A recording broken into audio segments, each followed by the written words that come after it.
In the face of a worldwide pandemic, Taiwan has actively lent a helping hand to the world. Taiwan Global Anti-COVID-19 Pavilion. In this website, we've created an anti-epidemic products and solution providers section where you can find information about suppliers or any particular business solutions. This section will help you reach out to more than 2,000 Taiwanese companies who can aid in your fight against the pandemic. In these videos, companies and experts discuss the latest innovations to help combat the pandemic.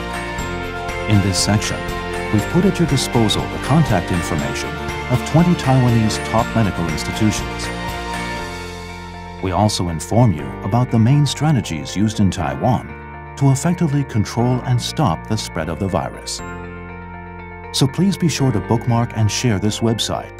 And remember to follow us on Facebook for our latest updates.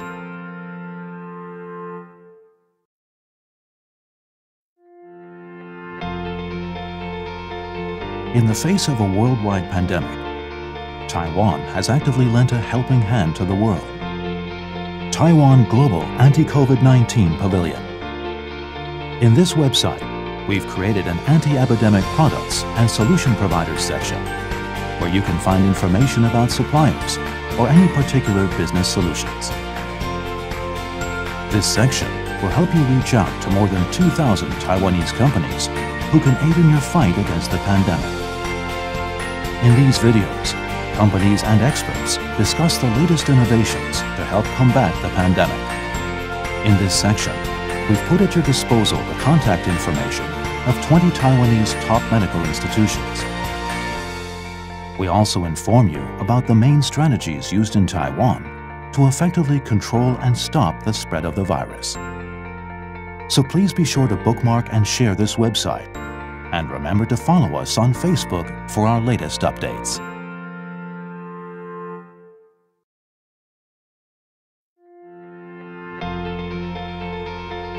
In the face of a worldwide pandemic, Taiwan has actively lent a helping hand to the world. Taiwan Global Anti-COVID-19 Pavilion. In this website, we've created an anti-epidemic products and solution providers section where you can find information about suppliers or any particular business solutions. This section will help you reach out to more than 2,000 Taiwanese companies who can aid in your fight against the pandemic. In these videos, companies and experts discuss the latest innovations to help combat the pandemic. In this section, we've put at your disposal the contact information of 20 Taiwanese top medical institutions. We also inform you about the main strategies used in Taiwan to effectively control and stop the spread of the virus. So please be sure to bookmark and share this website. And remember to follow us on Facebook for our latest updates.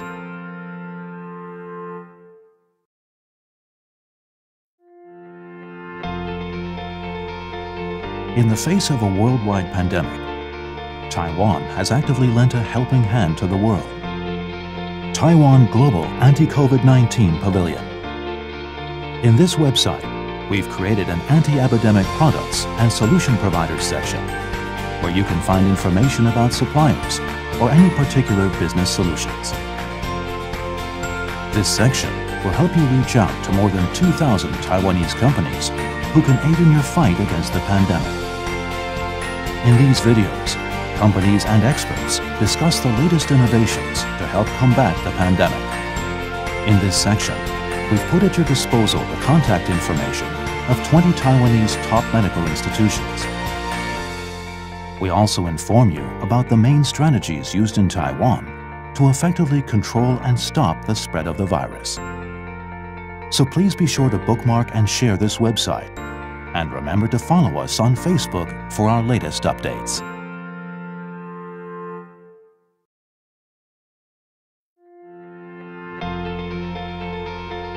In the face of a worldwide pandemic, Taiwan has actively lent a helping hand to the world.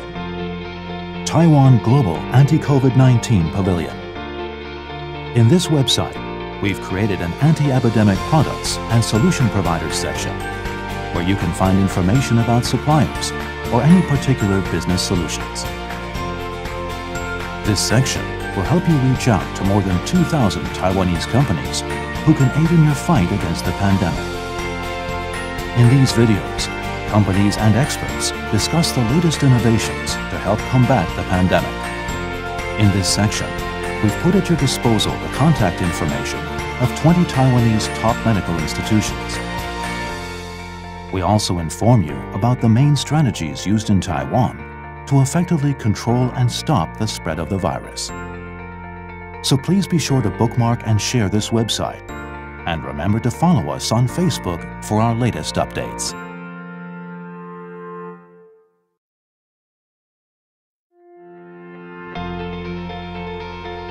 In the face of a worldwide pandemic, Taiwan has actively lent a helping hand to the world.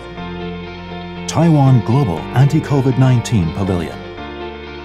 In this website, we've created an anti-epidemic products and solution providers section where you can find information about suppliers or any particular business solutions. This section will help you reach out to more than 2,000 Taiwanese companies who can aid in your fight against the pandemic. In these videos, companies and experts discuss the latest innovations to help combat the pandemic. In this section, we've put at your disposal the contact information of 20 Taiwanese top medical institutions. We also inform you about the main strategies used in Taiwan to effectively control and stop the spread of the virus. So please be sure to bookmark and share this website. And remember to follow us on Facebook for our latest updates.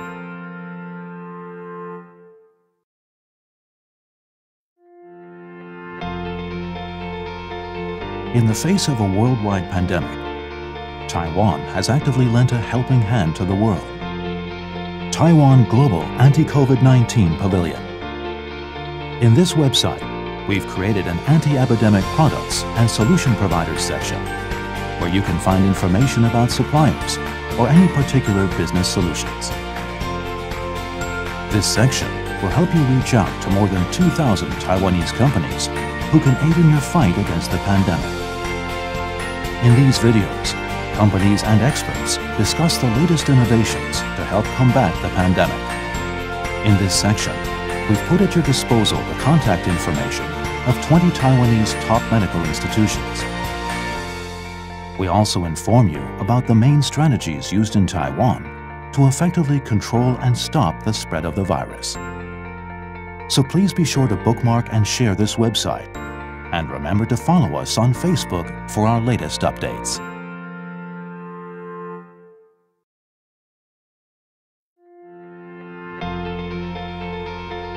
In the face of a worldwide pandemic, Taiwan has actively lent a helping hand to the world. Taiwan Global Anti-COVID-19 Pavilion.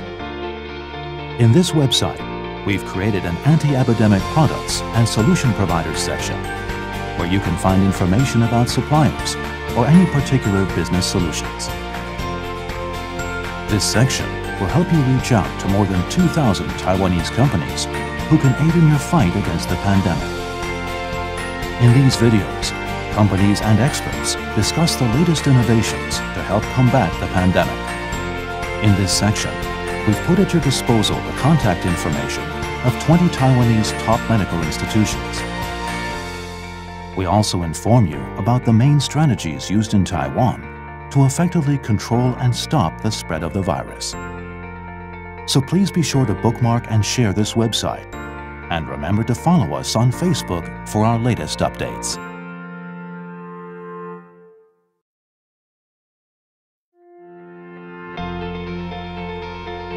In the face of a worldwide pandemic, Taiwan has actively lent a helping hand to the world. Taiwan Global Anti-COVID-19 Pavilion. In this website, we've created an anti-epidemic products and solution providers section where you can find information about suppliers or any particular business solutions. This section will help you reach out to more than 2,000 Taiwanese companies who can aid in your fight against the pandemic. In these videos, companies and experts discuss the latest innovations to help combat the pandemic. In this section, we've put at your disposal the contact information of 20 Taiwanese top medical institutions.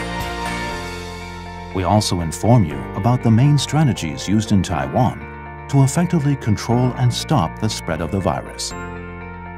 So please be sure to bookmark and share this website. And remember to follow us on Facebook for our latest updates.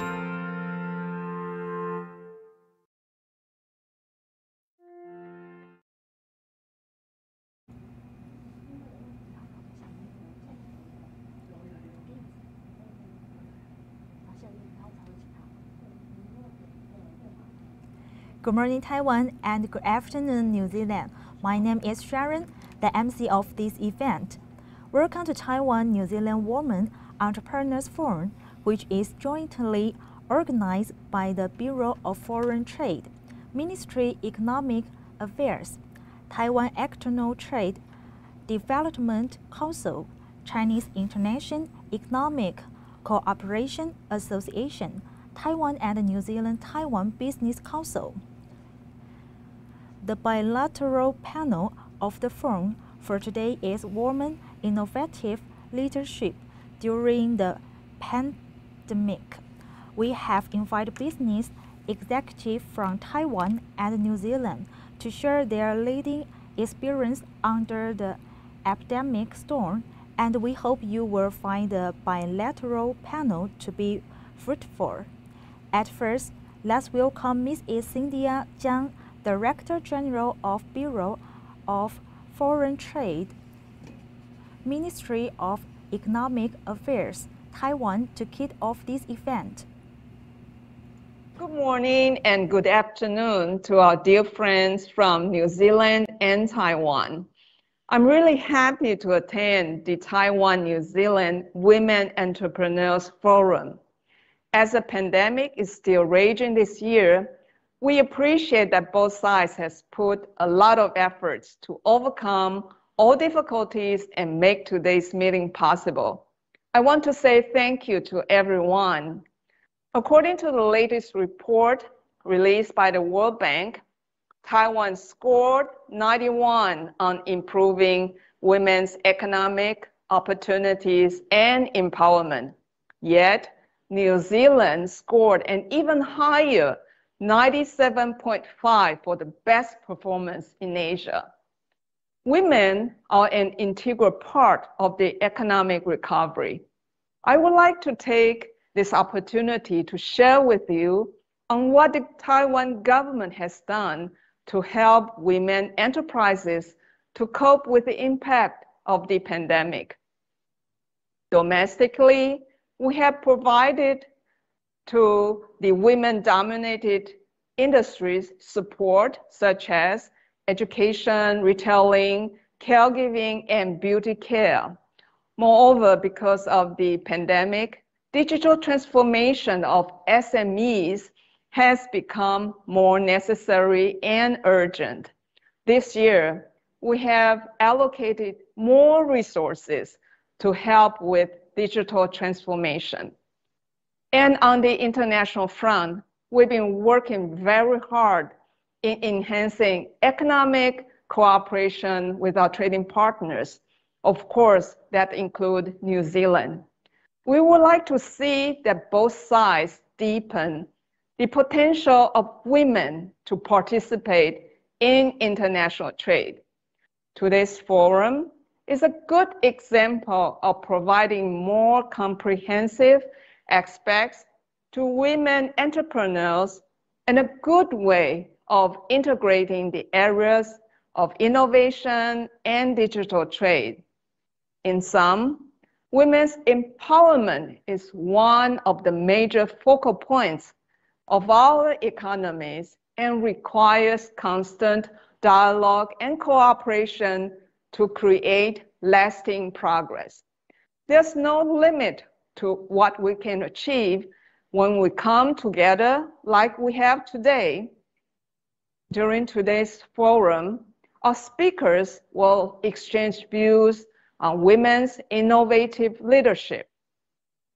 The female business leaders here today can show how they have led their enterprises in moving forward during the pandemic. I believe this event will enable us to create an environment where women can grow, succeed, and pursue our dreams. I wish you all the best. Thank you. Thank you, Ms. Is Jiang. Now we would like to invite Ms. Stephanie Lin, Interim Director of New Zealand Commerce and Industry Office, to deliver the opening remarks. 大家好，各位mai nei，各位来宾，大家好。Director General Yang, distinguished guests, ladies and gentlemen. Let me begin by thanking the organisers of today's event for inviting me to provide some opening remarks. As many in this virtual room know, New Zealand was the first country in the world to give women the right to vote in national elections in 1893.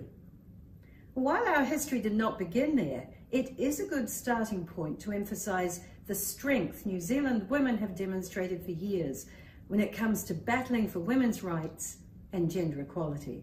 Fast forward to today, the World Bank's 2021 Women, Business and the Law report, which measures the laws and regulations that affect women's economic opportunities in 190 countries around the world, gave New Zealand an overall score of 97.5 out of 100.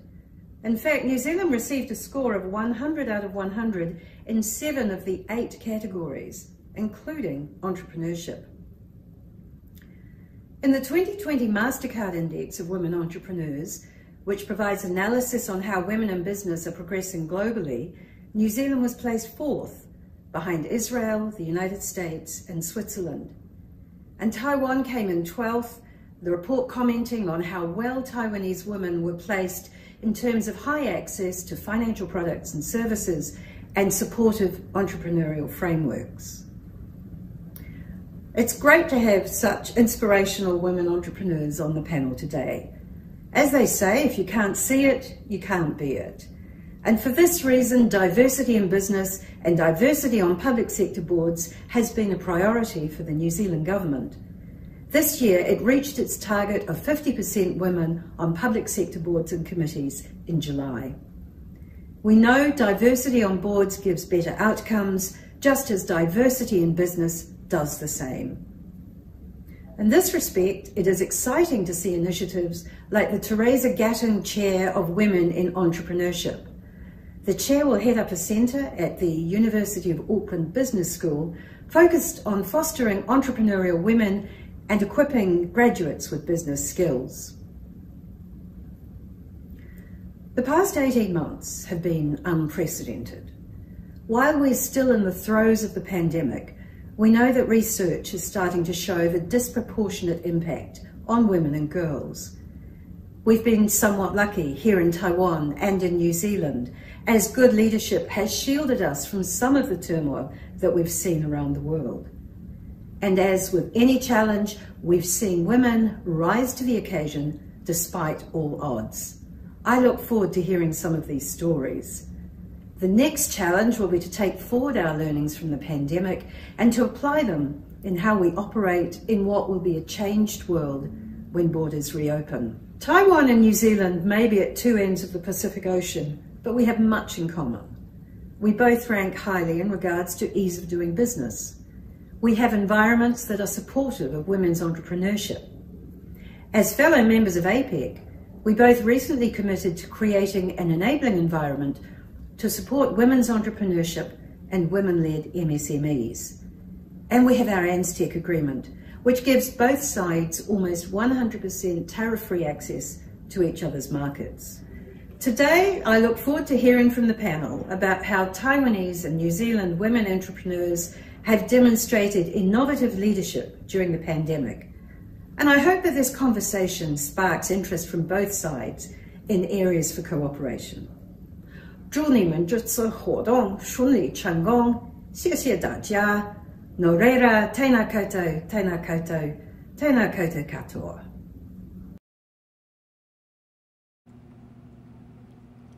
Thank you, Ms. Lee.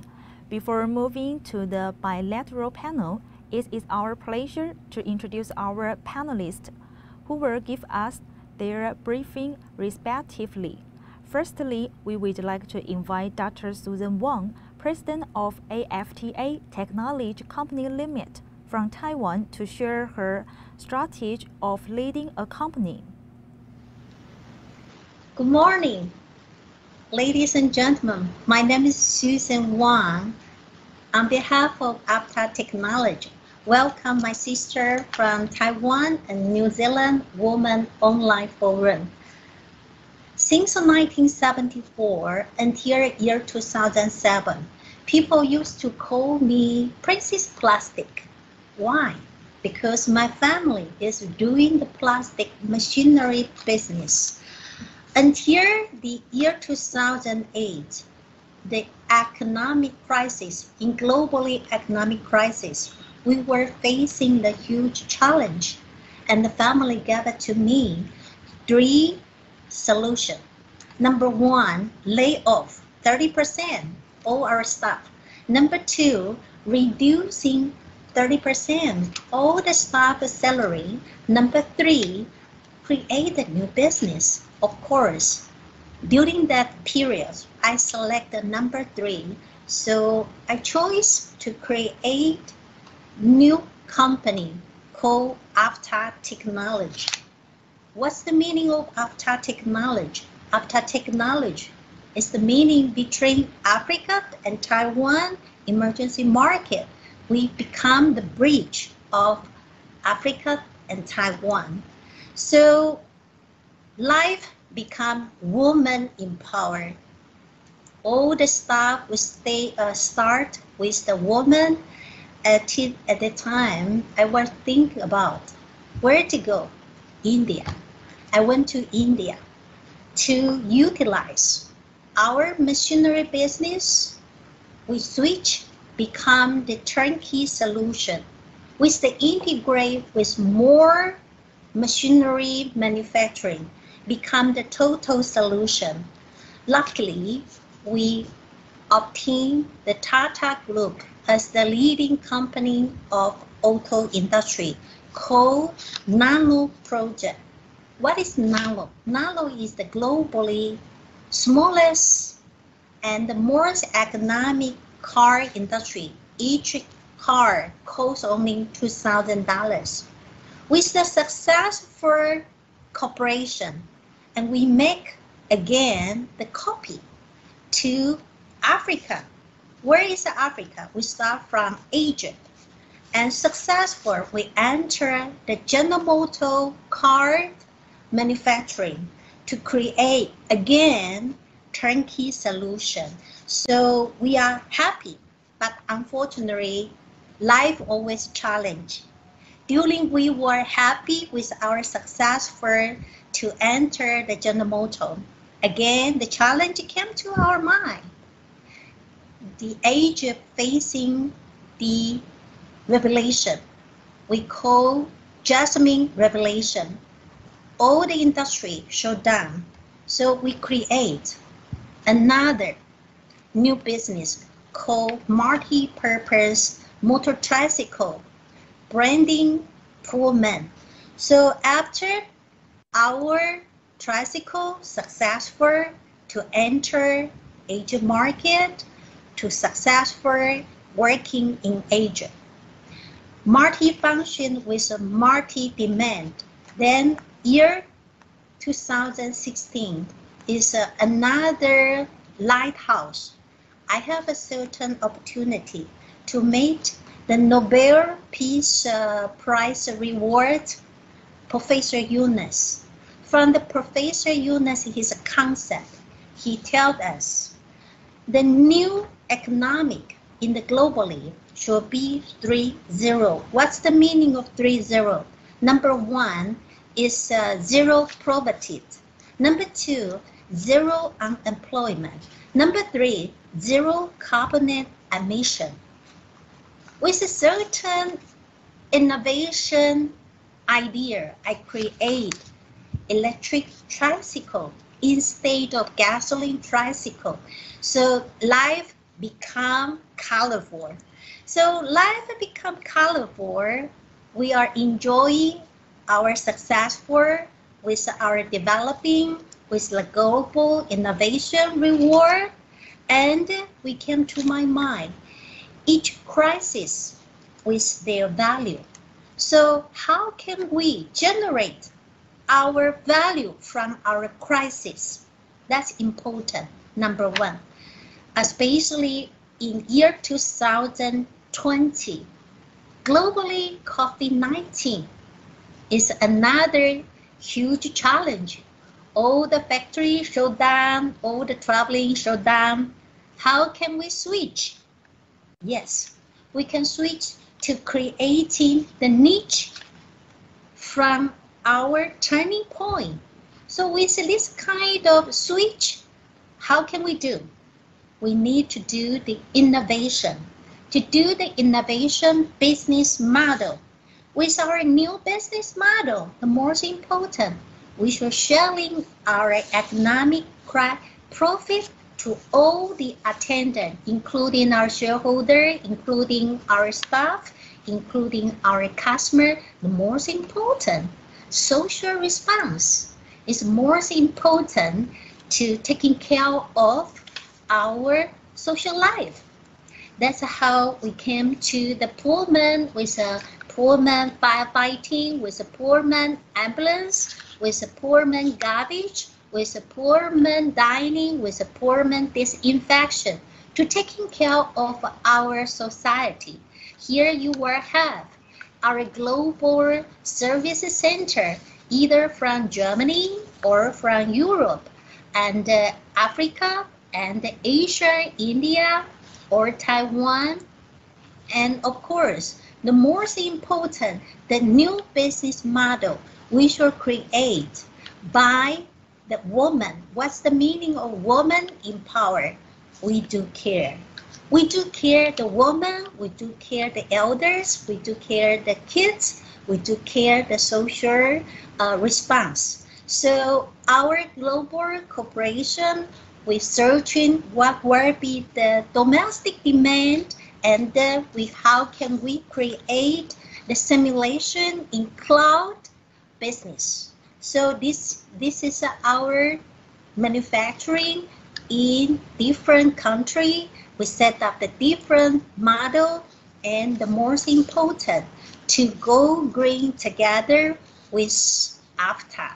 The most important with the recycle economic with our motor tricycle. The most important, how can we to switch our technology to the country who need us. And the most important, we need to be taking care of the society.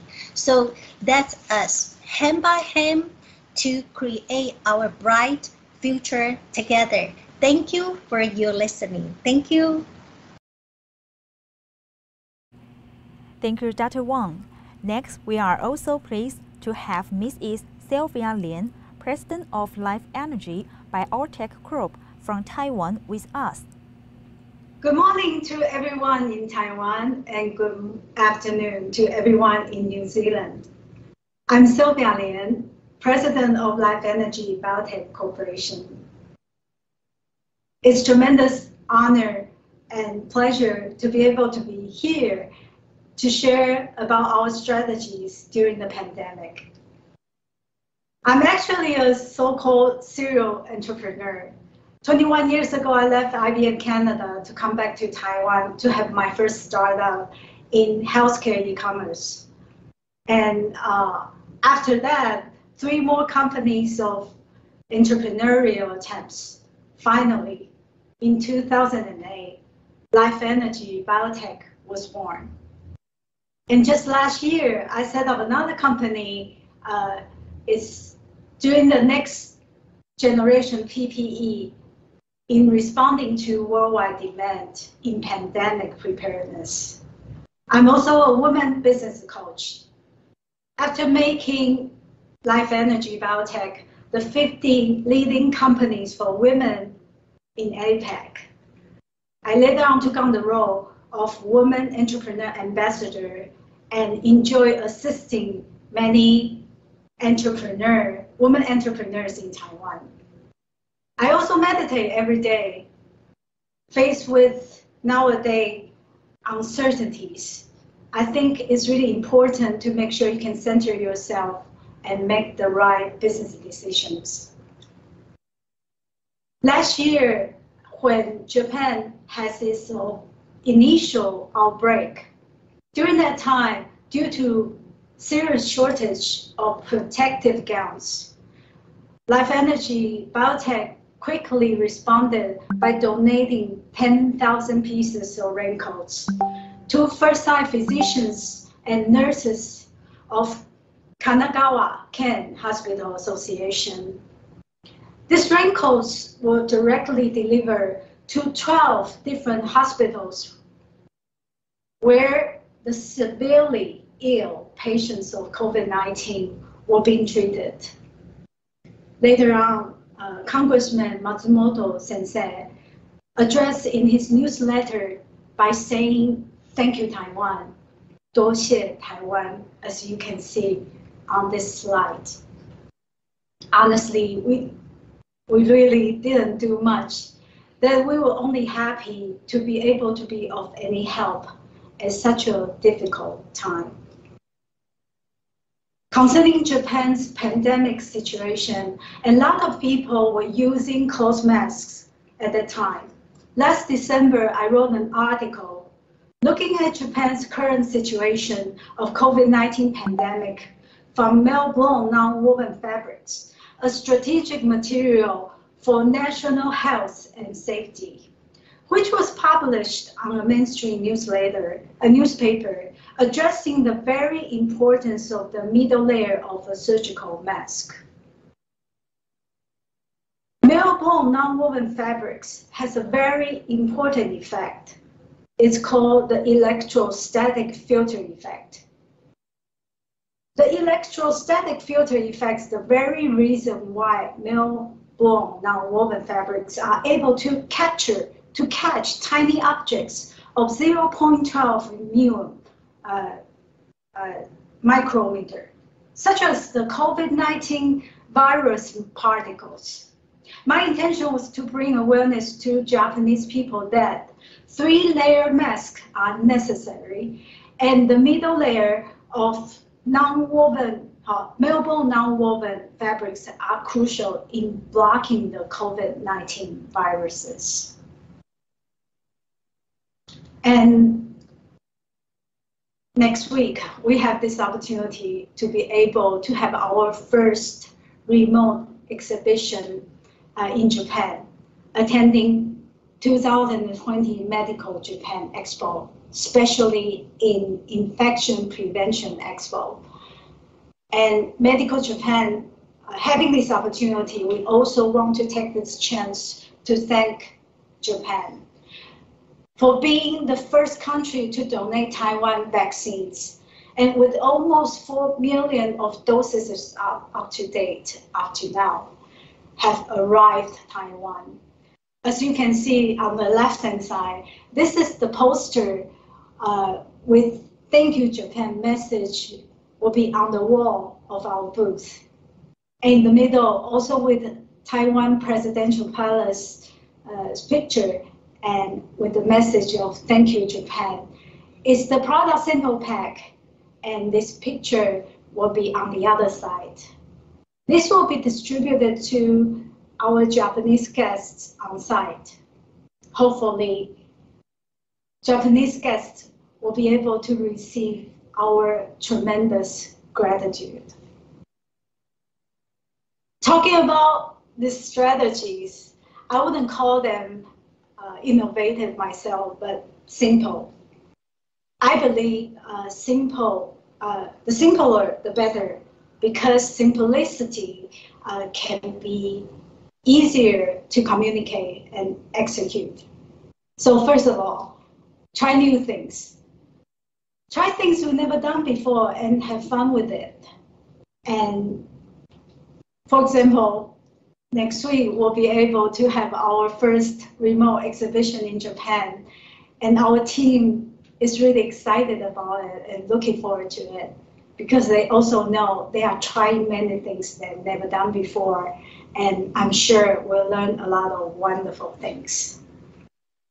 And be flexible and agile.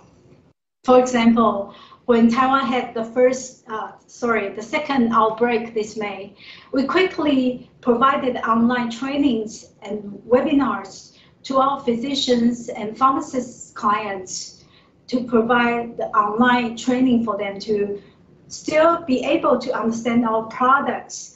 And as a result, our sales performance didn't suffer much and quickly recovered. And last but not the least, enhance overall health.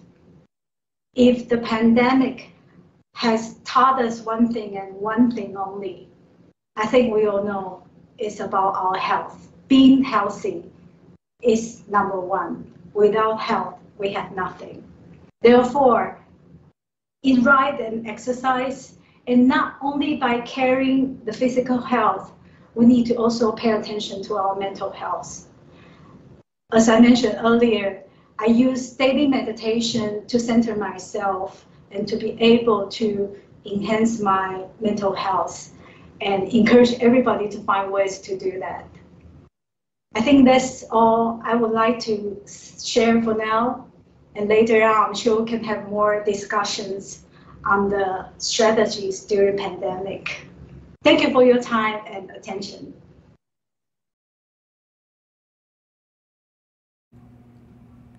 Thank you, Mrs. Lian. Next, we would like to welcome Mrs. Emily Blind, CEO of Pyre Vision, one of the panelists from New Zealand, to talk about her experience in startup. Kia ora koutou, my name's Emily and I'm the CEO and founder of Piper Vision. We are on a mission to disperse fog, eliminating it from airfields and enabling your flight to arrive on time every time. Many people have asked me how I got into fog dispersal, and really this passion has kind of grown over time from a number of different facets. I was inherently aware of the problem when I was growing up, because I grew up in the aviation sector, learning to fly when I was 12, observing mum's air traffic control, and seeing it through the eyes of my grandfather and father, who were pilots. And in aviation, actually, you can date it right back to my great-great-grandfather, who boarded one of the very first commercial flights ever recorded in 1911 London.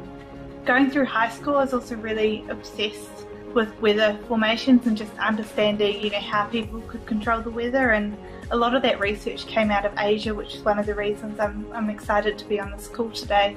But what I learned from that research really was that fog dispersal is definitely possible. I mean, it's been done many, many times before, but it's never really made it into the industry as a commercial offering, and there was a few reasons for that. One was logistically. It was really hard to get a system that could be effective really quickly, on call immediately, and had that sustainable visibility. And two was from a sustainability element. So a lot of the chemicals used were really harsh on airfield equipment. They were bad for our environment, toxic to our water systems, and so we had to come up with something really that was safe for anyone over a long period of time. The reason we have fog disruptions at an airport is because pilots require visibility to land and to take off, and also air traffic controllers require visibility of the entire aerodrome in order to manoeuvre aircraft around the ground. What happens is when you lose that visibility, air traffic controller reduced to just 1 ground movement at a time if that pilot's able to kind of meet their visibility minima. So at best you're talking 4 takeoffs within an hour, which is significantly lower than what is scheduled. This impact then cascades dramatically as every single aircraft that cannot get to its next destination on time isn't going to be able to take off from that destination on time to make that flight. So, 1 aircraft delayed on the ground goes on to affect another 4 to 8 flights that very same day. Piper Vision's technology consists of a heavy lift drone. We actually use the DJI Agris T20 at the moment, We've built our own dispersal system that we plug into that, and then we've developed an absorbent. And the way the system works, we fly over the final approach of an aerodrome dispersing the powder. As the powder falls to the ground, it's absorbing all the moisture in the air, creating an immediate visibility, but also reducing a lot of the moisture content on the ground, so slowing down that reformation pattern. All in all, the operation takes just 10 minutes. We get around 2 hours worth of visibility, and we have no detectable ground residue, which means that it's safe for aircraft that wanting to brake on the airfield, and it's also safe for our environment long term. The Asian market is one that we're really interested to enter, and it's one we've worked with throughout a lot of our R&D and development. So we've sourced our drone, it's a DJI T20 Agris from China, and we've worked with a number of different manufacturers throughout as we kind of design our absorbent to the standard that we need. Looking at the growth in the airline industry, it's by far the fastest across the Pacific Asia market, so we can see it being a big opportunity for us in the future.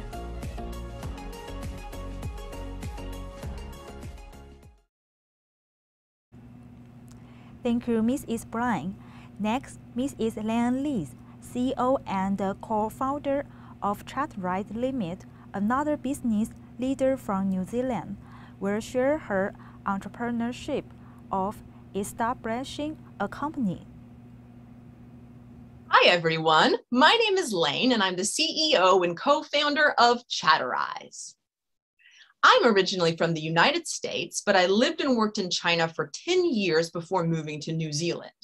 In China, I was head of education as well as employee number 6 at VIP Kid, which is now one of the world's most valuable online education companies, and also where I met my co-founder, Belesa. Belesa and I learned something very interesting at VIP Kid, which is that parents were paying $25 US for 25 minutes of class with a foreign teacher to help their kid improve their confidence and fluency in spoken English. But the price was so expensive that these parents could only use classes with a foreign teacher once a week or once every 2 weeks. And there were so many families in China and around the world who couldn't afford them at all. So we founded Chatrise. At Chatrise, we build conversational cartoons that live in a virtual world and help young kids speak English with confidence.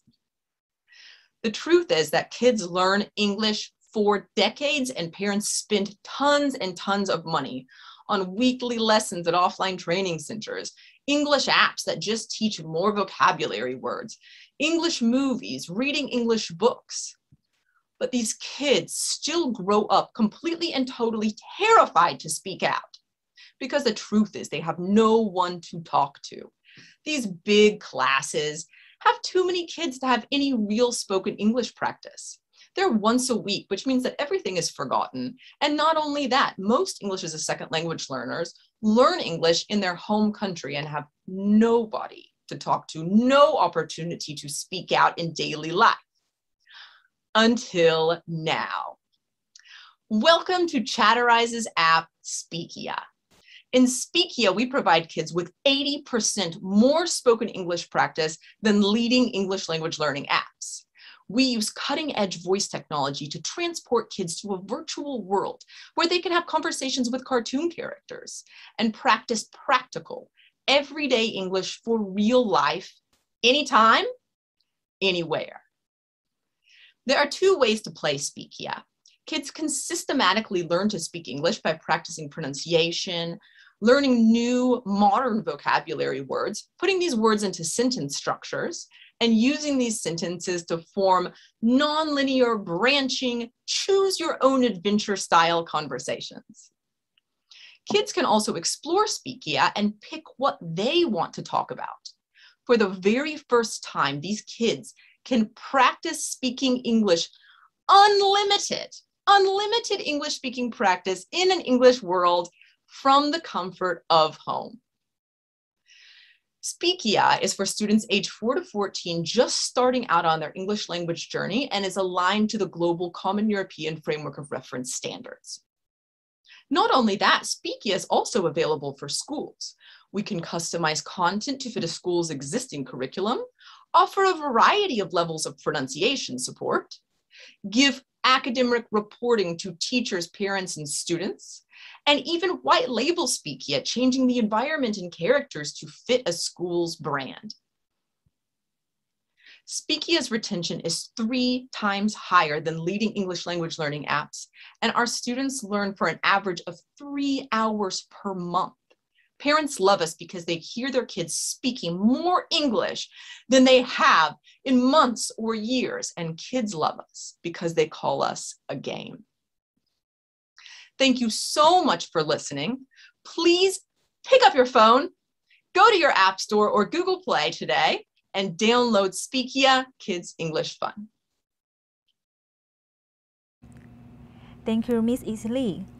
Thank you all for speech. Now we are moving to today's highlight, the panel discussion session, Women Innovative Leadership During the Pandemic. If you would like to raise questions to the panelists, please scan the QR code. Your question will be answered in the QA session. And before handing over the moderator, I would also like to introduce her background. Sofia joined IBM Taiwan since 1981 and then became the first female general manager of IBM Taiwan from 2006 to 2009. Sofia later joined the Test Right Group as CEO in 2009, leading the training and retail business. During her 11-year employment in the Test Right Group, Sofia led the company transformation by implementing innovation and integration as strategies, as well as promote the global integration of the group and consumer-centered service. This will help the Test Right Group become the top retail brand in Taiwan. Sofia is very experienced with crafts, industry management, both local corporation and MNCs. So it's our honor to invite her today as moderator to lead the discussion. Now, let's invite Sofia Tong. Thank you for your introduction. Can you hear me clearly? Okay. Hi, good morning and good afternoon. Welcome to join our panel discussion today. It's excited to learn that New Zealand is the best performer in Asia in improving women economic opportunities and empowerments based on the latest report of World Bank. Taiwan's performance of 91 points is also quite encouraging.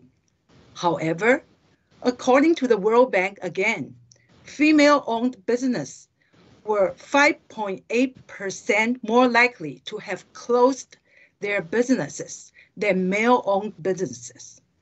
One major reason is that women entrepreneurs are generally to be found in service industry, which was hardest hit by the pandemic. After listening to our 4 outstanding panelists in their video, they seem all face some challenges, but still perform pretty well through their leadership and innovation. I believe they have more wisdom and experiences to share during the panel discussion. In the following 40 minutes, I will ask some questions on behalf of the audience, and I will leave around 20 minutes for Q&As. So again, please remember to send your questions if there's any before the Q&A sessions. My first round of questions is, I believe COVID-19 has changed the operation mode, working style, ways of communications, etc. to all enterprises in workplace. Can you share with us your challenges and your actions to address the issue? Let us use first name by alphabet to take turns. So I would like to invite Queen of Fog Dispersal first. Okay, Emily, it's all yours.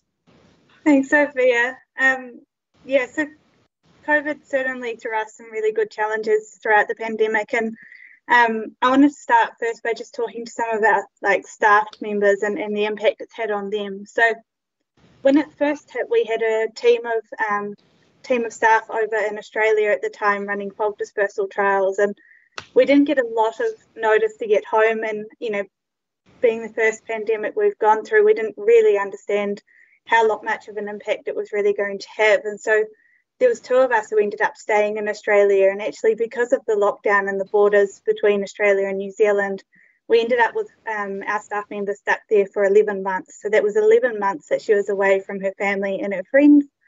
It was 11 months in a new industry, like a new sector, and 11 months that we were having to learn how to set up and run from a new country. So that was setting up a business overseas, bank accounts, the whole lot. And really what that taught us was the importance of staff well-being and needing to bring that right to the forefront. I mean, I think we're really fortunate. We've got a really small and tight-knit team. And so implementing strategies like we did a daily stand-up, which meant that everyone could come together every morning, get motivated, understand what they're doing for the day, what everyone's doing, and how they could undo roadblocks for each other. So that really helped connect us. On top of that, we were doing fortnightly check-ins, one-on-one with each staff member. And through those, we started weaving in some sort of different challenges. We had a skip rope challenge at one point where we started 100 skips a day and got up to 1,000. But it was really just kind of finding other ways, I guess, to kind of almost bring the team together like a family, because we were living together like a family, and we were all we had. And, you know, we were all going to go mad if everything was 100% focused on work. From a logistics point of view, it also threw some challenges to us. I can remember the first live demonstration we had for our system, the night prior, we lost a really important screw. It seems silly, but the only screw we could get was, you know, 2 other cities away, an entire state border across. We discovered this at 3 p.m. in the afternoon, and we were flying at 5 a.m. the next day. And the only thing we could do to get that problem solved was really to get on the phone and start calling people in that local city to find a total stranger to go pick up the screw, jump on a plane, drive to the border, throw it over the border, pick it up and drive it to us, and we plugged it in an hour before we operated. But I think it's just, you know, everyone amongst COVID, they've got to find ways to sort of innovate, to think outside of the box, to use the resources that you do have. And one of the best ways you can do that is to empower your staff to kind of problem solve and give them authority over their job, over their tasks, their projects, over the budget associated with that. And so that's really been a game changer for our team. Okay, thank you. Len? Oh, hi, everyone. I'm so happy to be here. COVID was interesting for us. So we founded Chatterize in 2019. And from the very beginning, we've been a remote team. So we set ourselves up to operate from day one as a remote team. And then, you know, Emily talked a bit about personal connection as a remote team. There are some things that we've really accomplished as a remote team, which are namely efficiency, right? Efficiency, we have great communication. Some of the things Emily talked about as well, about putting meetings in place and having the importance of communication, I cannot stress enough if you have a remote team. It is also that, like, you definitely do have to be concerned about your culture, right? And as a remote team, we've had to face those challenges head on from the beginning, right? So this set us up well when COVID happened. Moving on from that is that we are a completely tech-based product. So Chatterize's app Speakia has no physical element whatsoever, right? And then, during the pandemic, what happened to children around the world is that they lost the opportunity to go to school, right? For the first time in history that anyone can remember, kids couldn't go to school, right? So we were able to offer spoken English practice to kids all across China at a time when there was no opportunity, right? They'd lost their existing solutions. So that's all been amazing. COVID has been great for education technology, right? It has been definitely a challenging time for offline and blended learning. But I just feel very, very fortunate, number one, to be in the type of industry and have set ourselves up in a way that we were able to so quickly support so many kids around the world. And then secondly, to work with a team of people who is able to work remotely like this, right? We have a lot of trust inside of our team, and that allows us to communicate with efficiency and to get things done. Okay, thank you, Len. Susan? Oh yes. When the coffee started from the last year, the first challenge for me is just like a butterfly stuck in Taiwan. I used to traveling monthly, so the butterfly cannot fly. I have to think, what should I do in Taiwan? So the very good opportunity, we thought, great, that in Taiwan I can using my electric mobile tricycle to developing the mobile 7-Eleven to linking to the night market, because I don't like the night market style. I like to create a modern night market, just like Seattle, the Pack fish market. I thought I can do. Our night market, especially I'm coming from the Tainan, is the very fantastic, delicious food we have. But we don't have the intelligent and modern style night market. So I decided, okay, great. I can design the electric mobile truck for the food trend, and developing in the Xinyin, our new area, in our city. And we are very happy with developing, and we linking all the customer and prepare the wonderful dish ready to go. And certainly the coffee is coming again in this year in Taiwan. So I'm crying because the Labor 3, everything just stopped. So second time the coffee challenge came to my mind.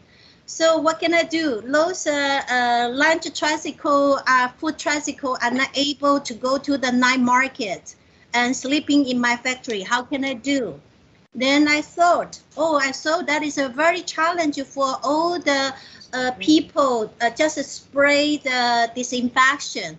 And that's a very tough job, especially you wear the complete protection clothes. It's a very tough, you sweating. That's how came to my mind. How about I switch all my lunch tricycle, electric tricycle, become the disinfection tricycle to helping our city against the coffee. That's why we start to research and developing. How can I developing this disinfection tricycle to helping those people who are taking care of us? They are carry 25 kilo and spray the city by city and each street, each houses. So that time, thanks God, our team are working really 16 hours a day, and we testing how to spray. We don't know how to spread, okay? And most of our staff would say, Susan, we need to buy the bumpers. I said, why you need to buy the bumpers? Because they say that the weather is too hot. We wear the non-oven protection clothes. We are wet inside. We cannot work for 1 hour. So it come to my mind, how about my disinfection tricycle instead of 25 people who spray around the city, enter the small narrow streets. So we're developing the disinfection automatic disinfection. So for one person, just very luxurious driving my electric disinfection tricycle, they can go around any narrow street. So they don't need to worry about the hot weather. And thanks God, the Taipei city, they did purchasing some of our disinfection to helping the Taipei city against the coffee. So I do believe that the coffee is the good timing for us to be calm down and to think about what can we do, and whatever this challenge is a good energetic us to innovation to do the better job. That's how to come to my mind. Yes. Okay, thank you. Sylvia. Our challenge was, like what Susan mentioned, we encountered the second outbreak in Taiwan. The voluntary lockdown was kept for more than 2 weeks. We had to work from home and minimize our personnel coming in office. our working style and operations were suddenly changed, and all our staff took turns coming into the office and working from home during that time. Furthermore, half of the staff came to the office on alternate weeks to reduce the crowding. Mm-hmm. Therefore, everyone became really super multitasking in a very short period of time, like in days. So at that time, honestly, before the pandemic, I always had this idea that I want to apply the internal job rotation for our employees in order to learn to understand each other colleagues' positions and decision-making come from, what they are thinking about, trying to be understanding for each other, but couldn't do it because of too many concerns. But this time, because of the pandemic, before I had this idea for marketing people to be rotated to become sales, so they will understand the pressure salespeople have when they are facing the customers frontline. And for the salespeople to be rotated to the logistics and shipping, for them to understand the delivery and providing products to our customers, the whole process is not as easy as they thought. Mm-hmm. So because of the pandemic, everyone becomes so super multitasking. Mm-hmm. So later on, we did it because everyone learned to be really understanding of each other with empathy, and we became more united. And in operations, for example, now it takes only one step to be able to handle the whole process from order receiving to product delivering to customers. This is something like we wouldn't have imagined we could have achieved before. Okay, it's great to hear that all of you are flexibly took very solid actions to deal with the challenges and make your business more resilient and more effective, and even create new opportunities. That's awesome. And apparently, the pandemic has accelerated the digital transformation of enterprises. I'll appreciate if you may share with us your initiatives and lessons learned during this period on digital transformation. So I would like to invite our digital queen in English learning, Lan, to start. Yes, well, I'm cheating on this question a little bit because we started out as digital, right? So it has been an easy transition to digital for us. But that being said, while I mentioned before that COVID, that the pandemic itself has really given us a lot of opportunity to support kids around the world. It is that recent Chinese private education policy updates have been a situation where it's been strategically important for us to look at other markets as well as the Chinese mainland.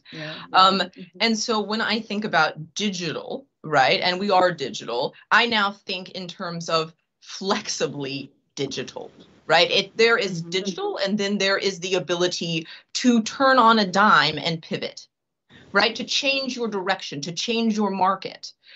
So a couple of things that are really important for us is, number one, that our product can be easily localized.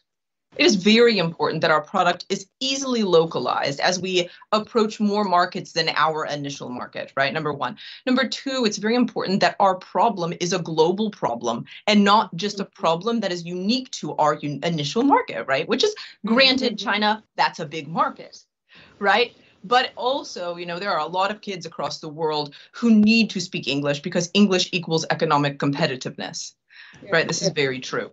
And then I think, third, it is that we were very smart, I suppose, or also maybe lucky. when we built our product initially, and that we built it on a platform that's able to port to a lot of other devices. So we can very easily create Android version, version for iPhone, for example. We can go iPad, we can go desktop, right? So it gives us a wide variety of options in terms of what parents and schools, the type of technology they have available to them. Right? So I would say don't just think digital and flexible. But flexible, I would like to mention, is always difficult.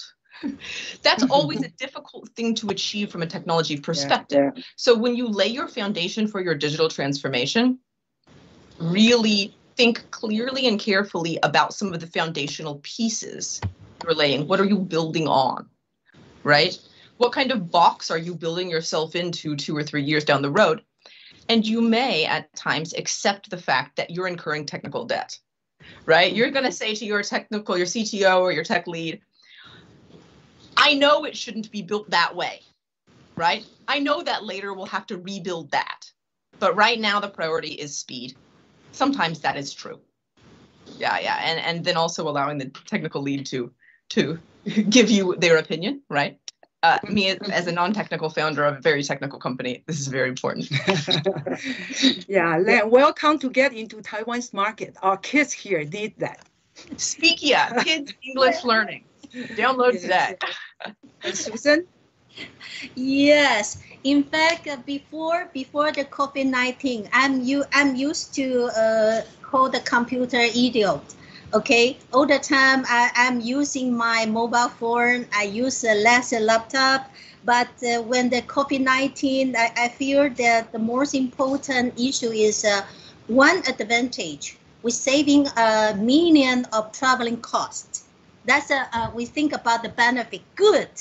But unfortunately, without the traveling, we are facing the challenges. So how can I do? I'm the idiot of the digital and the transformation. And when we are used to sending the engineer to traveling around the world for installation, for assembling, for training, and now become the stocking. So we we switch. How can we do? Start to using to learn e-learning. The e-learning is a quite good advantage for us to saving a lot of headache. So we switch instead of engineer to the dressing ugly. Right now we're asking our engineer, you wear very wonderful shirt and clean, become the super idol in the TV, and the engineer said, really, I'm become the super idol? Yes. So we switch, become the e-learning, let the engineer to make a video training. From the video training, then we through the digital transformation, then we can training our African customer, African partner. How can we solving the problem? How can we assembling our tricycle? And of course, we came to know this is the mutual benefit for us. This is a called simulation. You have one simulation team working for you for 24 hours instead of 16 hours maximum, what we are doing. So in the COVID pandemic periods, how can we saving the cost and how can we increasing our benefit? I think that digital transformation will be bringing us a lot of future benefit.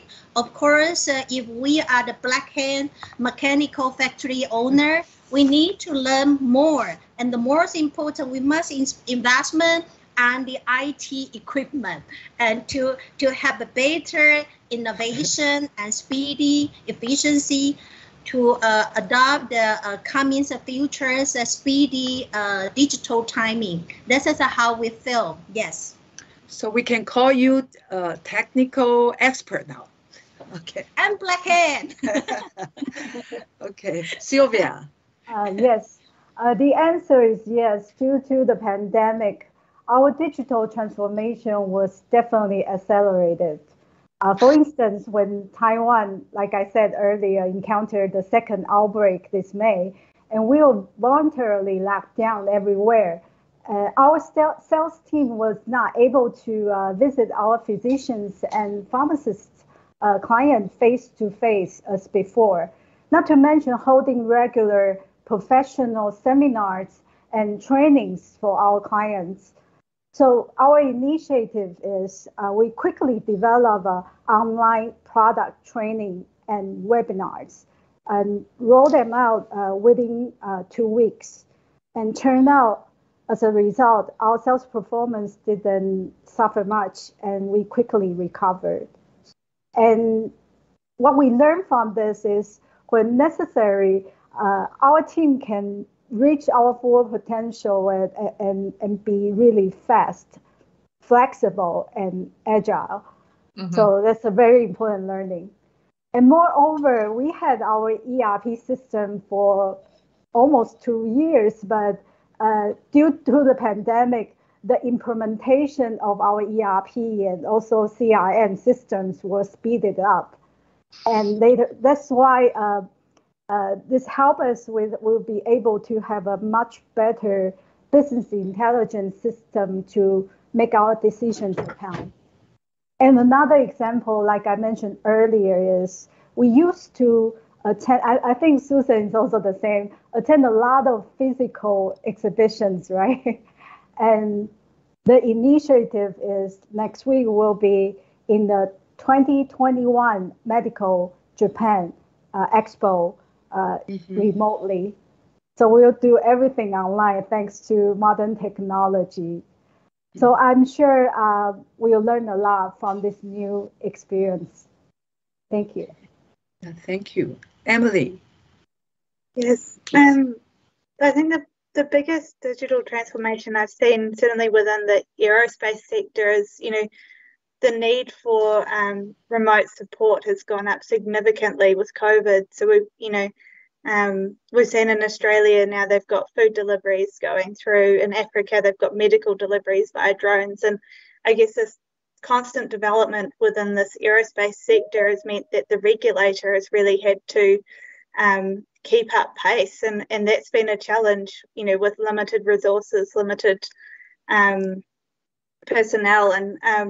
But it's also brought forward this really unique opportunity to bring the industry together with the regulator to co-design what our future environment looks like. And it's super exciting because now we're seeing pathways emerge into, bringing air taxis in or firefighting from drones. And for us as a business, COVID's really challenged us. If in 10 years we couldn't travel for whatever reason to deploy our system at airports, what would it have to look like? Like, how could we make that work? And so now we've got, plans going out sort of 5 years looking at, well, could we make a drone in a box and have that fully autonomous? And now that reduces, the risk of the human factor on the ground, and it gives us the ability to kind of centralize a lot of our control and improve our safety. And so it's been a really good way, I guess, to challenge our thinking and our business model as well around what that future looks like for us.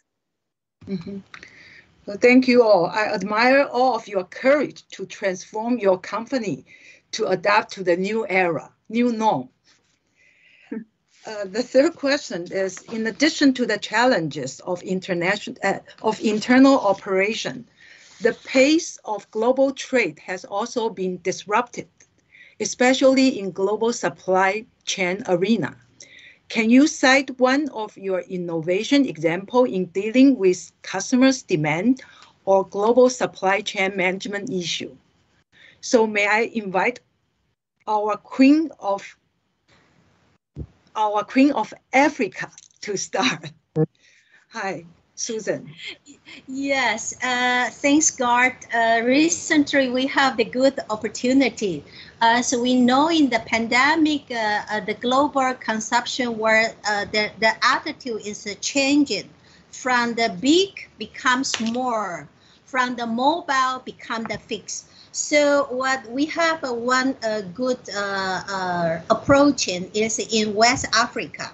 And the government just during the lockdown. Previously, they only have the public bus, and during the pandemic, the public bus was stuck. So that we had the good opportunity to developing the mobile tricycle taxi. And the mobile tricycle taxi, they asking us, oh, we have a lot in our African market. Our taxi, our mobile is for 2 to 3 passenger to be. But all the family in Africa, they have the big family. They're difficult to have such a kind of transportation. So can you developing for the six member in the same tricycle? We say yes. That's how we developing the 6 passengers tricycle to fulfill the market. And what I'm thinking, that Taiwan can help. Taiwan as the model. We are in Taipei. They have a very good called the taxi center. I learning a lot of the uniform, beautiful, the inside with the flower, and that you smell good. But in Africa, of course, we not with a certain demand. So at developing, I saw the Africa, you used to have a lot of luggage. So each luggage should be charged as one person. So we're developing 6 passengers in one taxi plus 6 luggage on the top. And Africa, you have a lot of sun shining. So we put the solar panel to collect the sun shining. Then you can have a mobile charging with our tricycle. Then you can be in safe with the GPS to be in safe. Once you are just like a Uber, we knowing where you are. And so especially the women have the safe trip to take our taxi. And recently I got this good idea in Taiwan. The people are used to providing the tea, Feng Cha, the free tea. I thought, okay, in Africa, the very hot weather. So our taxi will be the unit to provide the free tea to serve the people and to have the enjoy with our multifunction taxi. Instead of you are sitting in the public bus, you can be the king with our Pullman tricycle. That is one of our success for building this pandemic in Africa region. And this is successful model available to copy to the others. Some more country is coming. Yes, this is how we can do for the customer demand is always give us a certain innovation treatment. Thank you. Wow, it's very impressive. Sylvia. Oh, yes. I call this strategy of being proactive, trying to foresee and forecast as much as possible, and then plan ahead and prepare for the worst. That's what I did. So based on that, due to the fact that the key ingredient of our nutraceuticals are from the U.S.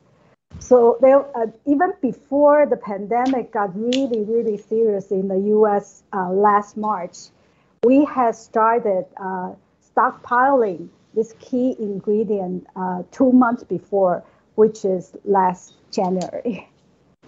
So as we predicted, since last March, our U.S. partners started to work from home, so that seriously impacted their operations and couldn't deliver the ingredients on time as before.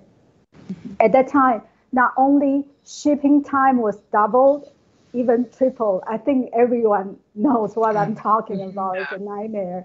And even the shipping costs are skyrocketed. Yes. So we are really grateful and lucky that we made the decision to be proactive and be more prepared as much as possible. As a result, we are able to continue supplying our products here in Taiwan to meet our customers' needs since then and even now. Thank you. Thank you. I believe be proactive is one of the traits of women leaders. Yeah. Okay. Then Emily, please. Yeah, Sylvia, mine's very similar to yours. I found, so for us, we were having little challenges like freight for us went from $200 to over $4,000. So just ridiculous. And we're lucky being in R&D, you know, we don't need lots of units just yet, but we needed to be prepared in order to be able to deliver. And that time of delivery, you know, went from 2 weeks to like closer to 2 months. So, you know, and time for us was critical because we're trying to catch every fog season. And so we ended up looking at each of our components and we stockpiled everything that we couldn't source locally within our community. And then beyond that, we looked at expanding our suppliers for our critical components and trying to get them across a number of different countries so that if we couldn't reach one place, we had somewhere to back up. And where possible, we looked up for internal backup. So things like our dispersal system, even if our team can't manufacture that to the same quality internally, we've now got the capability to build that internally. So it at least gets us through our trials and those, you know, initial parts that were absolutely critical for us as a business. Okay, thank you. Len, please. Yeah, I'm going to build on top of what Emily said and what Sylvia said, you know, with what I call like not having dependencies, you know, creating a business where if you have a dependency, which is a partner or a supplier or a provider, and you are dependent on an external force to do your business, you had better have an emergency action plan, right? Because like in business, you do not want the situation where you lose the control of your distribution, right, of your product. Now, you know, granted, I'm sitting here saying that with a digital product. I realize that's true, right? I realize that's true. But we also have providers we work with, right? And then when I talk about flexible technology, what's very important to us is to be able to plug and play.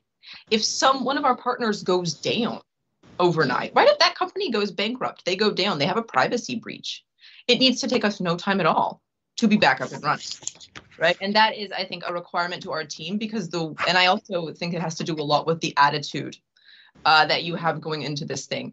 It is looking at difficult situations as the reality of the situation, right? I do think that remote work is a bit of a reality that we all need to be okay with moving forward, right? It may be that we're never all coming back to the office, for example, right? There are a lot of new realities that we need to come to terms with. And I think that the truth is that for us as founders or leaders of companies, right, there is no option to say, no, I can't. If it means that your business is going to suffer, you don't have that option. And, you know, it's important to support your team, but it's also important to have your team take ownership as well, right? And that's a very, I think, important, and I don't want to say lesson, it sounds condescending, but it's a very important piece of culture, that we have, right? Which is manage your dependencies. Manage your dependencies, right? You know, everything in the world can happen tomorrow or tonight. And what I want to understand as a leader and then as a founder of my company so that I can go to sleep is that dependencies are managed. Yeah, I believe all our risk management capability becomes better after this. Yeah, although our panelists are from quite diversified industries, from global trading to biotech to aviation to online kids education, with their sharings, I can clearly observe the traits of women leadership. They all have both heart and stomach to lead. They are passionate, courageous, competent, caring for social responsibilities, aiming to make our world better, and most importantly, you can tell they are willing to share and support other women to grow. I think they fully demonstrate women in power, which is also important focus of WOB Association in Taiwan. That's the association I belong. So now I would like to open the stage with questions from our audience. We have good news and bad news. Good news is we have many, many questions. Bad news, we only have limited time. So I will pick out some questions. And I apologize if the question you raised, we don't have time to answer, but please do leave your email address to us so that we can get back to you later. Okay, so the first question I have is, global business and economic situation is dramatically changed before and after COVID-19. Does there any impact to your business? Any interesting stories? I think you had shared most of them, right? So I'll pass this one, sorry. And the second one is, I want to ask both Taiwanese speakers, but I don't think it only limit to be answered by Susan and Sylvia, that what's the most challenging part to start the business as a woman in Taiwan or in other part of the world? The economic environment is quite different now. So may I have Susan to start? So I think for the challenge, before COVID-19, with people feel challenge is a challenge headache. But I feel right now is the good timing for us to be friendly with the coffee, friendly with our challenge. So the challenge will be anywhere, any moment with us. And it will be more beneficial for us to switch the challenge, become our energy. That is how we call it, that's how we call it transforming. If we can transform our challenge, become the energy, then you are just like a superwoman. You can work 24 hours and no problem, because you have the knowledge to create the system, that the system working for you. So the most important will be the simulation to create a system. That is the challenge, to switch the energy. And as the woman challenge to start our new business is you have to ask yourself, are you ready? We used to have a state in Taiwan with a comfortable zone, but you are welcome to visiting Africa. Africa, the life is every day, at any moment is a challenge, and you will enjoy the challenge. So the most important is to switch the challenge, become happy.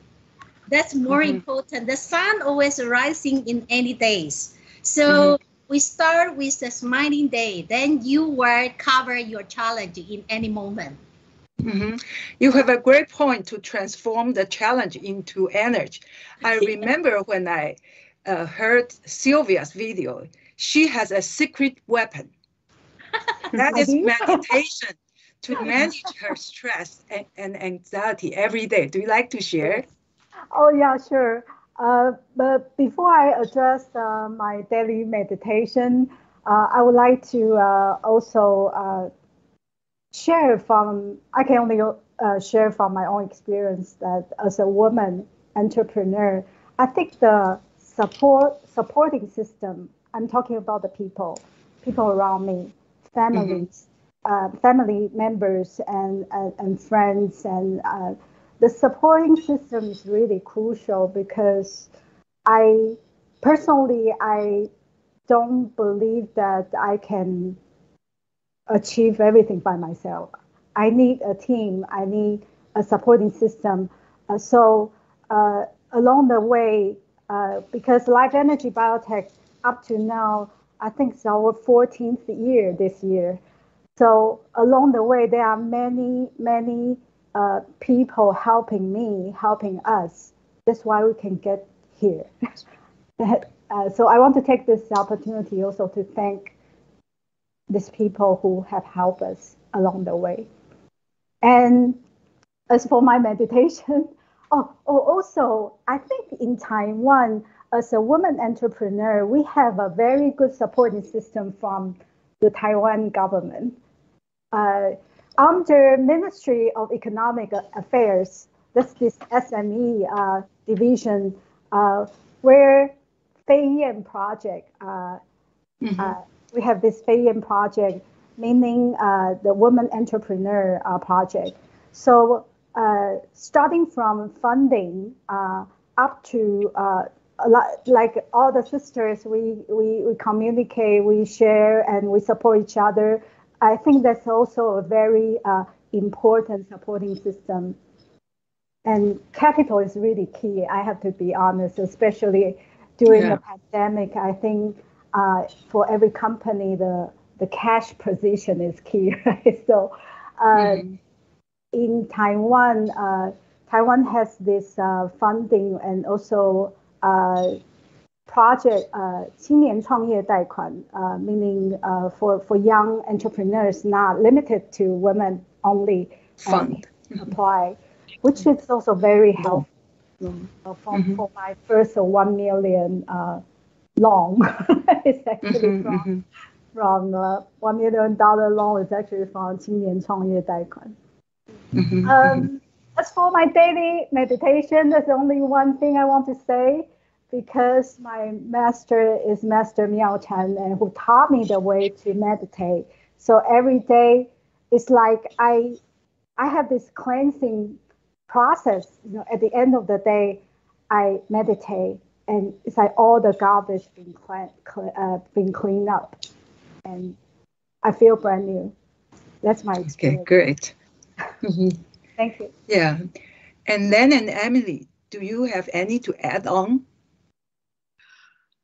Go ahead, Emily. What you got? I was just going to echo, I think, we're quite fortunate. I think New Zealand over the last couple of years has really dug in to support a lot of our female entrepreneurs. And so we have grant systems coming through now. We've got an awesome co-funding system coming through where experienced female founders can go through and co-invest into earlier female founders, which is really neat to see as well. And yeah, like you say, Sylvia, like network is everything. Having people around you that believe in you, that can support you, that can, I would not be here without my mum in the background. Every time I get up to move to Australia and I let go of my accommodation, I'm back at her house again for a few weeks while I get set up here in New Zealand. And having that network behind you is absolutely key, but also knowing that it's it's okay to ask for help, and equally we can give it back as well to those generations coming through. It's a strong cycle. I want to end this on a slightly more negative note. I want to reaffirm the fact that, like, the truth is that only 3% of the investment in the world goes to companies that are founded exclusively by women. 3%, right? That is the truth. And there are a lot of companies in New Zealand and worldwide now, and we're on this panel because people recognize that as a problem, right? But it is a true problem. My co-founder and I are both a woman, and while we've been treated amazingly by a variety of investors, investment has been difficult to a certain extent, and probably a lot in part by some level of implicit bias. And that is true. It is also true that we talk about having a good support system because it's so hard as a woman. I have 2 kids. One of the reasons that I love remote work so much is for my entire life, I have struggled to find work-life balance, to have a career and also spend time with my children and fulfill the responsibility that lives in my head as a woman and a mother. You know what that is, right? It's the mom guilt, right? That drags you down and wants to eat you, right? And we talk about that, but do you know more women who found companies get divorced than men who are CEOs or founders of companies? And why do you think that is? It's because men already have a support system that's called a wife, right? I need a wife. I need a wife sometimes. So, I understand that, there are a lot of things that we've done, and New Zealand's an amazing place, right? Taiwan sounds amazing as well. There's a lot of action that's been taken, right? But I do want to end this by saying that every woman that's out there that's watching this, go for it. The more of us that do it, and the more of us that don't put up with all of the crap around it, right, the better off the next generation is and the generation after that, right? Also, yeah, we get a lot of help from a lot of people. So karma is a very important thing. You need to pay it forward. Yeah, okay. Your answer echoes to a question. It says, many times the world looks optimistic, but it still discriminates against women. What do you think about it? Especially you are all successful business women. That's what I think about it. No. Anyone want to add on your perspective on this? Somebody else, not me. Yeah. I like the karma point that you were saying before, Lane. I can still remember. So I think I was fortunate when I grew up. You know, I had strong women around me growing up as a child, and in my first accelerator program, easily 50% of the speakers and mentors were female. So I grew up with that support system, and I can remember others, you know, talking about how difficult it was. And it wasn't until I went and attended an event with the Defence Force, and I can still remember maybe 1,000 people in the room, all of about 4 women. I've been in so many rooms like that. So many rooms. So many. And I went up to speak to someone, and they handed me their glass of water for a fill up because they thought that I was one of the bartenders. Mm-hmm. But that karma point comes into it again, you know. Corrected myself then, and then I went back and followed up with that same individual the next day, and I had the opportunity then to actually present to a wider thing of their team, and I've never seen someone sit so quietly before in my life because we got that through. And it's being persistent, you know, and you know, and sticking it through, you know, grit your teeth and keep going, and bring those other people around you who can support you. But I do feel like it's starting to change, but it is going to take more persistence and more trials from more of us to see it through. Yeah. Hi, Sylvia. Yeah, I would like to share a little story about this. There was the first startup I had, year 2000, the healthcare e-commerce company, and at that time we have a lot of meetings and trying to structure a lot of cooperations with many companies. And there was this big shot, Mr. IBM, also an ex-IBM IBM guy who also started up, but because he's too much older than me, and we never met before.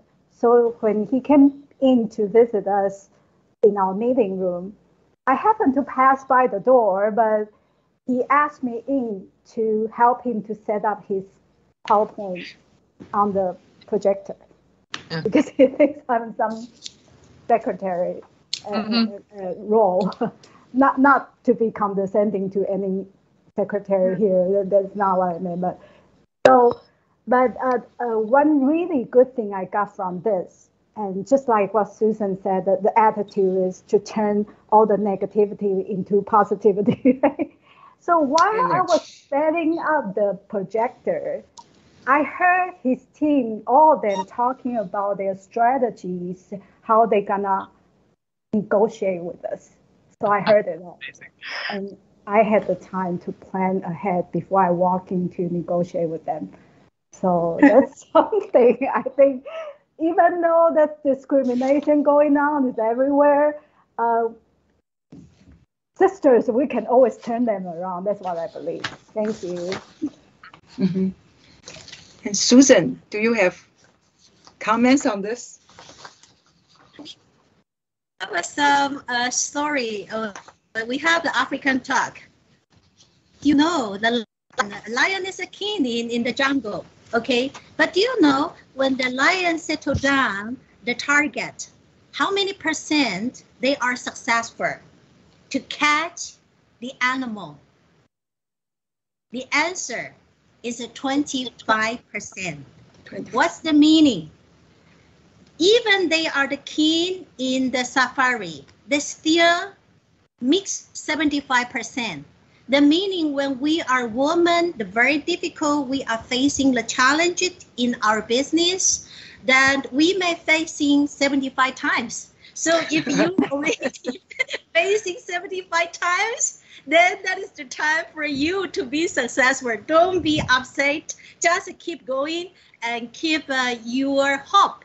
Of course, with our expectation and with our big data analysis is very important. And we have a certain strategy. So that is how we have a successful in our future. So we would like to invite in all our sisters, don't be upset. You are not the king as a lion. So you count how many times you lost. Once you count 76, then you definitely will be success. So don't be upset. Keep going. Okay. So Susan, we should change your name to Miss or Queen of Positivity. Okay, I finally see a question to me. The question is, I see that Sofia is from WOB. What is WOB? Okay. Thank you for giving me the opportunity to introduce Women on Board Association in Taiwan. You know, we are a government registered association, which was established around 3 years ago. We now have around 70 members who are founders or successors of public companies and chairman or CEO of big operations in Taiwan. Our goal is to set up a safe place for women leaders to connect, collaborate, share, and support other women in business, and hope we can encourage more women to be in boardroom of big corporation. Just like Stephanie mentioned, you know, the more diversity in the boardroom, the better outcome it will be generated. So that's our belief. And last year, we launched a Women on Board Academy to aim at supporting next generation female leaders to grow by sharing our experiences. So if any one of you is interested in joining us, please don't hesitate to contact me. Okay, that's for the WOB part. And the last question. The last question is to Susan. Is there any suggestion for the young generation to start the international trade from Taiwan to Africa, and how to connect with local resources? A very good opportunity, and this is if you are the young woman, you are invited to join us.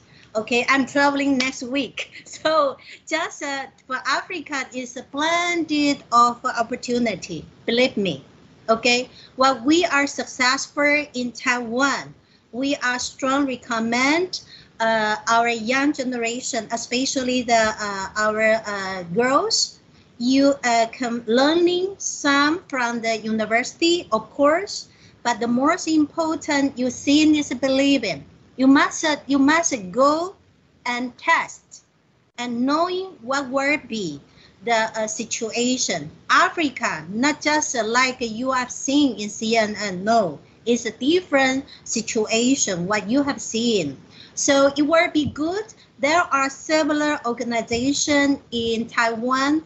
First one, such as TITRA or our Minister of Economic. They have a certain branch office in those countries. And of course, in Taiwan, we also have a Taiwan Africa Business Association. I was the former chairlady of the association. So with TABA, they have a very good organization team member, more than 300 members are helping the people who is interested to enter Africa. So those are the good organization and the bridge to linking all of you to enter. Of course, more support, more successful. So the most important, you can join the first, join WOB as the member of our welcome WOB to have the support from Sofia leading the those 70 successful ownership, and also you can join the TABA with more than 300 owner to helping you to sharing what will be the tricky story, what will be the successful story, what will be the opportunity. Okay, but the most important, buying the ticket, flying to Africa. First, Africa is beautiful. Wow, that's a very attractive offering, Susan. Yes. Thank you. And the last question is, what will be the major difference in starting business in the post-COVID world as opposed to pre-COVID? Are there changes in the market and funding in New Zealand and Taiwan? What's your perspective? Who would like to go first? I'll go. I think I'm excited about the world after COVID, I'll have to admit. I feel very optimistic about it. I feel like what's happened is that all of a sudden everyone's realized that a lot of things that they've previously thought are impossible are actually very, very possible. We don't need to do so much business travel, guys. It's unnecessary, right? It's unnecessary. It's okay to give your employees a flexible schedule. That's great. It's an excellent perk. We can lose the commute time to work, right? You know, there are a lot of things. There's a lot of new technology that's available. There are a lot of new solutions available in the world. It is that we need to reconfigure in our heads the way what we've held ourselves to before is not technically necessarily true, and COVID has proved that very quickly, right? Yeah, so as an example, before COVID, you know, we were raising a round of investment. We were going to raise a round of investment, and I was talking to investors, and the biggest number one, question I had was, Lane, you have a remote team. How will you keep everybody together? It's going to be such a challenge. And then COVID happened. And then I went to raise my round of financing, and the same investors came back and they said, wow, how were you so smart? You did it so well. You did it perfectly. So I really do think that what we should do is look at our preconceived notions of what is and is not possible and adjust to what actually works for us and our companies, right? Because as women, the truth is that we have to have some flexibility in our lives generally, right? We need that ability. And for more of us to be in the workplace in positions of power, we need to create those structures, because the structures of work are not created by us, are they? Right? So let's create some structure so we can be successful. And I'm looking forward to that in the years moving forward. Yeah, great point. Thank you. Anyone else? I agree with Elaine as what we are saying, the simulation organization. Since a pandemic coming from the information of World Bank, there are mentioned that could be up to the next few years. They were accompanying with us. So we were have the same situation as a currently lockdown situation. So that will be more important for us to a little bit adjust our organization to be by like a function module organization. What's the meaning of function organization? Just like a Lego. So we before we used to have the big organization in the company. But since right now, the things we better control our costs. So how to, before we open the new benefit is we can do it by ourselves is the cost down, and the cost down can be outsourcing. We can switch our company's business or company's manpower, become the individual module. The module function and the simulation, and each of the department can be outsourcing. This is the new challenge, and this is available in the Taiwan. Since right now there are more companies switch their organization, so you can see even right now you are doing the investment and real estate. You don't need the big office. You investment the small penthouse. So that will be changing. All the investment, all the company, all the business will be switch becomes more. So this is a philosophy in a strategy in the company is very important, and the most important speedy decision. Since right now we have a lot of auditors, they are from the government, they are from the banker, they are from the knowledge, from the media, from the everywhere. Okay, but the most important, time never waiting for us. So we make our speedy decision, quick response. We need it. Yes.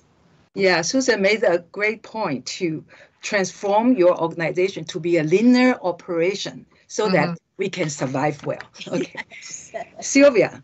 Oh, yes. I think that's a saying that I would like to check with Lane in terms of in English, because that's a saying, never to waste a good crisis. Yes. Oh, Yes. Oh, Emily, what is that saying? Do you Teacher know? Lane. Oh, Teacher Lane.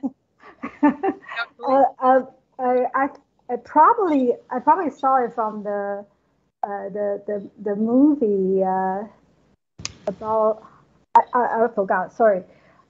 Basically, what I learned from this is never to waste a crisis, never to waste the opportunity of a good crisis.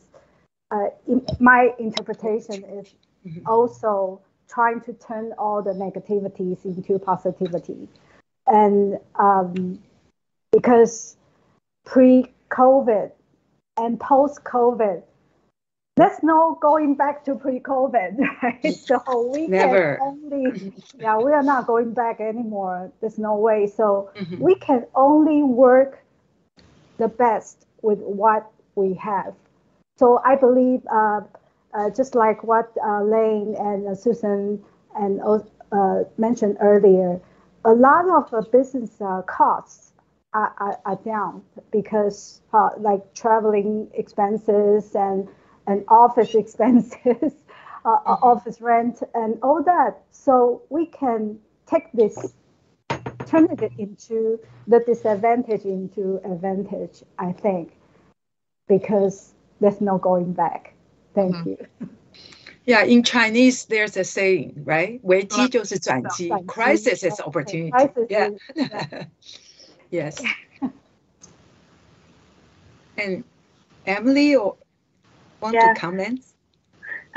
Yeah, I think the one thing I'm noticing is, I guess, the pace of change is picking up. And so, you know, post-COVID, I think as business is growing, we're going to learn to grow more and be more agile and on our feet. And our teams are going to be more empowered to make decisions. Everyone's going to have more authority over the budgets that they work. And it's exciting to imagine a world, right, where you've got the option to do remote delivery of different components or visit in person, or, you know, what does that look like, and what innovations are going to come out purely because of this, you know, forced need that we've had, but also it's, you know, forced us to think outside of the box where we may not have in the past. So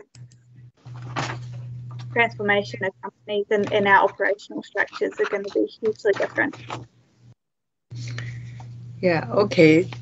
Thank you very much for all your insightful sharing. Time really flies, especially when it's enjoyable. Okay, so I would like to use a quote to close our panel discussion today. That is, behind every successful woman is a tribe of other successful women who have her back. And I think that's the beauty of women in power. If we may connect, collaborate, and support each other, I believe we will make the world become an even better place to live. I appreciate all of your participation. Stay healthy and be happy. Thank you. Bye-bye. Thank you, Sophia. Thank you. Keep contact. Yeah, for sure. Bye. Bye.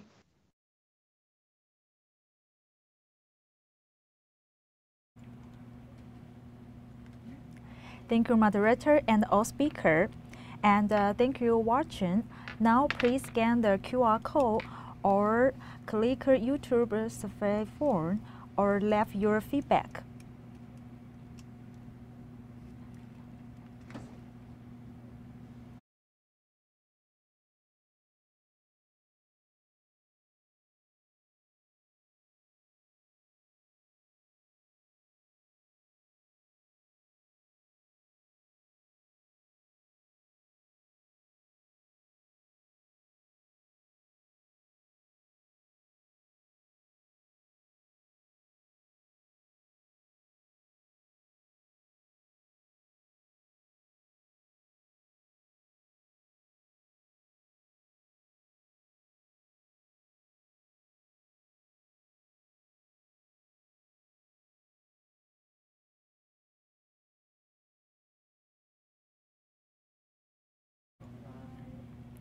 Thank you for watching, and I wish you have a nice day. See you next time.